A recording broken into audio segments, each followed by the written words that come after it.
Hello, അസ്സലാമു അലൈക്കും. എല്ലാവർക്കും സുഖമാണോ? അപ്പോൾ ഞാൻ നേരത്തെ ഒരു വോയിസ് ഇട്ടിരുന്നു, പക്ഷെ അത് ഇട്ട വോയിസിൻ്റെ പുറത്ത് വീണ്ടും വോയിസ് കയറിയിട്ട് വൈബ്രേഷൻ പോലെ തോന്നുന്നുണ്ട്.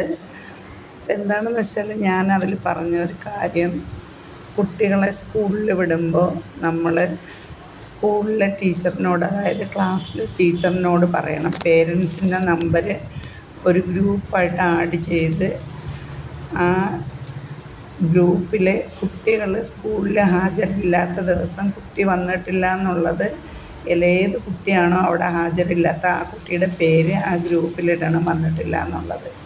അപ്പോൾ പേരൻസിനെ അറിയാൻ പറ്റും ഈ കുട്ടി ഇന്ന് എൻ്റെ കുട്ടി സ്കൂളിൽ ചെന്നിട്ടില്ല എന്നുള്ളത്. രാവിലെ സ്കൂളിൽ നമ്മൾ കുട്ടികളെ പറഞ്ഞു വിടുമ്പോൾ നമ്മൾ വിചാരിക്കുന്നത് സ്കൂളിലാണ് കുട്ടികൾ, ടീച്ചർമാർ വിചാരിക്കും കുട്ടികൾ വന്നിട്ടില്ല എന്ന്. അപ്പോൾ ഇതിനിടയ്ക്ക് എന്താണ് സംഭവിക്കണതെന്ന് നമ്മൾ അറിയണില്ല, സ്കൂളിലെ ടീച്ചറും അറിയണില്ല. ഏത് സ്കൂളിൽ പഠിക്കുന്ന ഒരു കുട്ടിയായിരുന്നാലും ആ കുട്ടി ആ സ്കൂളിൽ എത്തിയിട്ടുണ്ടോ ഇല്ലേ എന്നുള്ളത് അറിയിക്കേണ്ടത് ടീച്ചർമാരുടെ കടമയാണ്. നമ്മൾ വിചാരിക്കുന്നത് സ്കൂളിലെത്തി എന്നാണ്. ഇന്ന് നമ്മളുടെ കുട്ടികളോട് പറയാനുള്ളത്, ഒരാൺകുട്ടികളും പറയുന്നത് കേട്ട് വിശ്വസിച്ച് ആ കുട്ടികളുടെ പിന്നാലെ നിങ്ങൾ പോകരുത്. കാരണം ഇന്ന് ചതിയുടെ ലോകമാണ്. സ്നേഹം, പ്രേമം എന്നൊക്കെ പറഞ്ഞ് നടക്കുന്നത് വെറുതെയാണ്. കുട്ടികളെ, പൊന്നുമക്കളെ, നിങ്ങൾ ചതിക്കപ്പെടരുതേ ഒരിക്കലും.